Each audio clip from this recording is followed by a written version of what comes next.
Hello, folks. I'm here to actually talk about Infinity Train series premiere review slash just let's talk about it.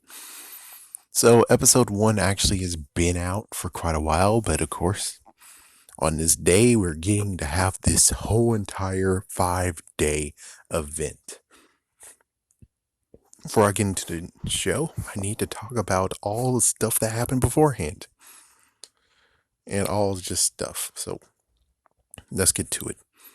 First things first is I can see what's going on with the whole promos and, basically making sure that people know that it exists and we trying to make sure that lots of people watch it. Going up with me in the penny train, sir. Yeah, thanks to Megamind, I always have to say sir after that freaking song. And thanks a lot, Megamind. Mega ring ring. So I can see that they can't actually use any of the music from the series because the music kind of sounds like as if it deserves to be in October. But it's kind of funny that this series actually takes place in summertime, basically summer vacation. So technically this should have actually been a July event, but instead they made it in August. And we should even talk about the girl who actually talked about this on YouTube, who I don't know, but I saw a promo of it. Well, saw her thumbnail. What she was talking about is that this series actually should have been here a year ago, but instead they chose Apple and Onion to premiere instead of this one. And it's kind of funny that this series right here, from what I can tell, that this series might actually be Over the Garden Hedge, or technically Over the Garden Wall, sorry. That's what I think this one actually might be, is Over the Garden Wall again, where basically this is just nothing but 10 episodes we're going to get, and that's it. I'm not sure right now. It's like, I'm not sure. I just saw the first taste of it, but they said 5 day event instead of brand new show. Yeah, so when you do the 5 event, let's look at Over the Garden Wall. Over the Garden Wall, they talked about it, made an event, and after it was done, it was done. There was no new episodes. There was no extra story to tell. While this one, it has a lot of stories to tell. Seriously, it has lots of stories to tell. So I don't know right now if this is going to continue on or not, or it's just nothing but 10 episodes, in quotations episodes, because technically it's 5. So I don't really know what to say on this one. Besides, let's just get into the series, shall we? So the first episode we get introduced, she actually is a programmer. Her name is Tulip, and I'm like, oh damn, you named your kid Tulip? Really? It's like, oh, come on, man. There's lots of things that you can't talk about. Black folks actually name their kids whatever. You know that there's a Pikachu Jones out there. You know that she exists. It's like, yeah, I do. I know. I don't know where she is now, but yeah, she exists. And of course, in Spanish culture, they name their children colors like Blanca and Rojo and etc. A kid name, etc. Damn. So it's like, yeah, a kid named Tulip, and it's like, it's just, and plus, I bet there's someone out there named Peach, not Princess Peach, but I'm just saying that, okay, I can understand that Tulip, naming your kid Tulip is not that bad, but it's a little bit bad. But anyway, she has a friend, and apparently her friend kind of went too far, and it's like, ooh, there's some topics you just can't touch as a kid, especially as a friend. Some topics you can't touch, and some topics you have to be careful of. Tulip, her parents actually divorced each other, and now, well, she's dealing with the aftermath of it. Who knows how long they've been far away? I guess maybe 1 year. No idea why he actually divorced her. Pretty sure it actually shows that they agreed on her name to be Tulip. That basically is a warning sign of damn. It's like, yes, if you named your kid Crayola, pretty sure we gotta be like, yeah, we're gonna keep you guys in watch. If you name your kid a Pokemon, we're putting you on watch. Any video game characters, you're fine. It's like if you name your kid Zelda, we're okay with that. It's just some weird crap that you name it. Like, for instance, you named your kid Tomato. We gotta put you on watch. So she went into the house. She was hyped to get ready for this video game. summer camp, and well, she also has a game that she created. Well, lo and behold, tension. Of course, because you got to get into the Infinity Train somehow. So, tension. Basically, her mom and her dad accidentally goofed up. And it's like, oh, well, I thought you were gone. So I just basically am working for 12 hours a day. It's like, oh. And your dad kind of screwed up because your dad was supposed to take you to the camp, but instead he mixed up the freaking dates and he's working at a time when he shouldn't. And he's not working when he should. So it's like, yeah. And he can't call the freaking work to change it. Why? And it's like, yeah, I understand that sometimes you can't do that. But on the other hand, it's like, pretty sure you kind of can try. It's like, it would be good if you tell them you tried to do it. You tried to fix that mix up. Got a text message being like, oh, sorry, bud.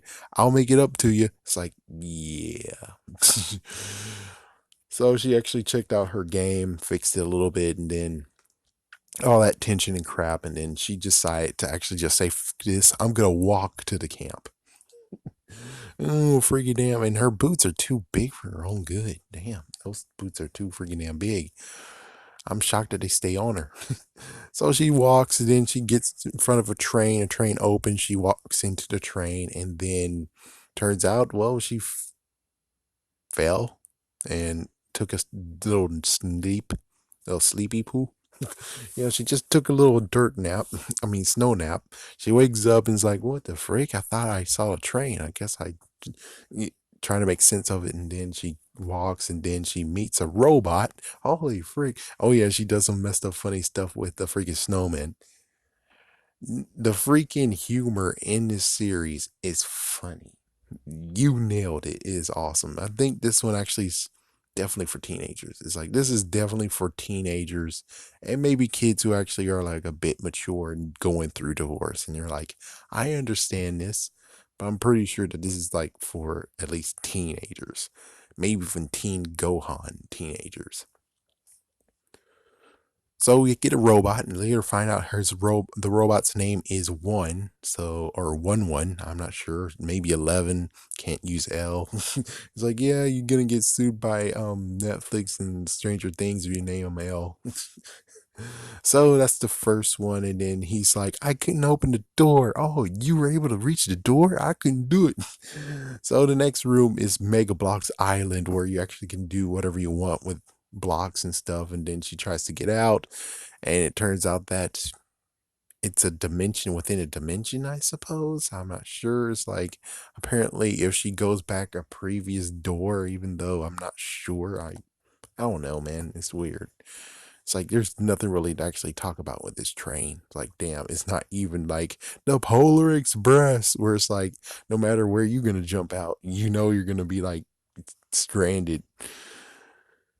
So she gets out. It turns out it's a desolate wasteland, but we have these dog cockroaches. Ugh. Oh my gosh, these dog cockroaches. What the frick? She was able to get out of it because she made it into mud, and then it's like, oh frick, she got out of the mud, and then it turns out those freaking dog cockroaches can fly, and then she tries to leave, and then one of them followed, and blah blah blah blah, and basically now she actually is like, okay, I want to get off this train, and well, yeah. And that's basically the whole entire episode in a nutshell. Of course, I missed some things, but it's because you should be want to watch this. It's like, yes, this is a must watch series. If you're a little kid, yeah, you'll enjoy it. But if you're a teenager and adult, oh man, this is one that actually makes you actually think, because they do have some good actual thought put into this series. Makes it even more messed up with the girl who's like, how in the world Apple and Onion gets to premiere 1 year earlier than this show? And I'm like, I can now see what she's talking about, and it's so damn true. Apple and Onion's an idiot freaking show trying to freaking copy regular show, but in a different way. And this one's like pure, never been thought of. I will say most likely that the robot, I think he's a nod to Marvin from Hitchhiker's Guide. He's a little bit, yeah, he's kind of a little bit. It's like, yeah, kind of a little bit. But anyways, yeah, this gets my blessing. I can't wait to watch episode 2. I might actually watch it exactly when it comes on. And of course, if you're watching this, it's most likely is posted. It's either I'm posting this at 7 o'clock, so you can just know that it's at 7:30 today, 7:30 p.m. Or I might do it afterwards. Either way, I think it's a good idea. I do it at 6 or 7, so you get like a few times to be like, oh, okay, maybe 6:30, maybe 6:30. Hopefully, I post at 6:30, and there you go. So you have 1 hour to make sure you know this show is about to come on. I better be watching it. Yeah, this gives my blessing. It's awesome. Hopefully, it actually continues on and not just gonna be a over the garden wall. Even though over the garden wall, good show. It had a good story to it. This most likely have a good story to it. The sucky part is just going to be the fact of it most likely going to end in 10 episodes slash 5 episodes. It's just going to end. And it's like, oh, that sucks. Hopefully, what's going to happen is that maybe it's going to continue on. Maybe it's going to show up all week long and continues on. But it says 5 night special. And I'm like, I don't like hearing that. Just like Over the Garden Wall, even though I'm pretty sure Over the Garden Wall did it within 5 weeks every Monday. Was it every? I think it might have been, but it's so long.